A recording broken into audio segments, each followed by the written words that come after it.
Hello, in this installment we are going to discuss angular impulse. If you recall, we said in studying rotational motion that for every concept in linear or translational motion, there is an analogous concept or the same concept in the rotational world.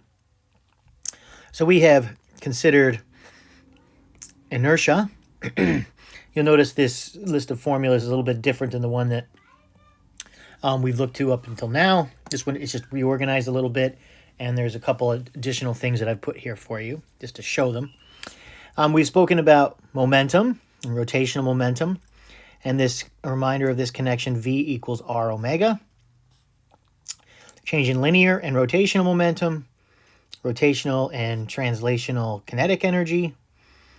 We have Newton's second law, linear and rotational, and the idea that acceleration is R alpha. Then we have the connection of ma is the net force, and that means the sum of the forces. Similarly, the net torque is I alpha, and that is the sum of the torques. So that's a little bit redundant. We've also looked at torques, both at 90 degrees and not at 90 degrees. And lastly, we want to talk a little bit about making a connection to our four-way equivalence that we've seen previously in translational motion. So if you recall, the net force is defined as delta P over delta T. And if we apply then a force for a certain period of time, that brings about a change in momentum. So what we did to cause this relationship is we took this entire equation and multiplied it by delta T. And so if we do the same thing with the Newton's second law of rotation,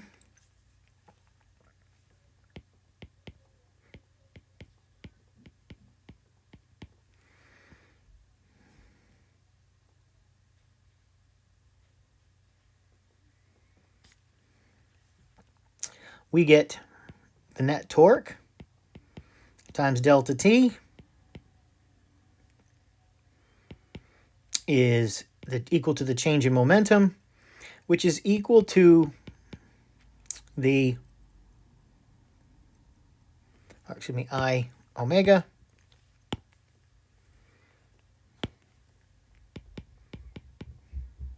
I delta omega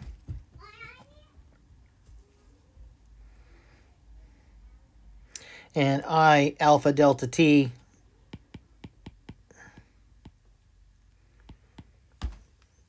is another relationship we can end up with. However, just as we said that the force multiplied by the change in time is the impulse, we can have the rotational impulse. So the torque times the change in time is the rotational impulse, I. Whereas we had the fundamental relationship that F net delta T is J, we have torque net delta T is iota for the rotational impulse. And that happens to bring about a change in momentum, which is equal to m delta V. This impulse is what caused this change in momentum, so they are equal to each other. But the fundamental relationships are these two. Similarly, over in the rotational world, we have this relationship which we just described.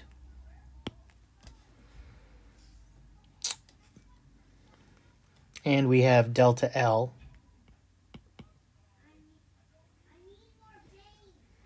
equals I delta omega.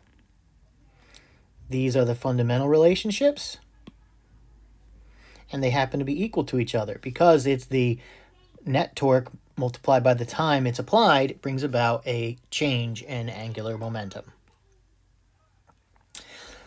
The last thing that I will draw your attention to here is something that could be fairly obvious, but we'll state it anyway. We have conservation of linear momentum. The initial momentum equals the final momentum, or the initial momentum equals the momentum of the system at any time. Similarly, the angular momentum, the initial angular momentum, will equal the final angular momentum unless acted upon by an outside torque. Momentum is conserved unless acted upon by an outside force, a force external to the system. The angular momentum will be conserved unless acted upon by a torque outside the system. And so this we could add to our understanding and application of conservation of angular momentum, which will be our next topic after impulse.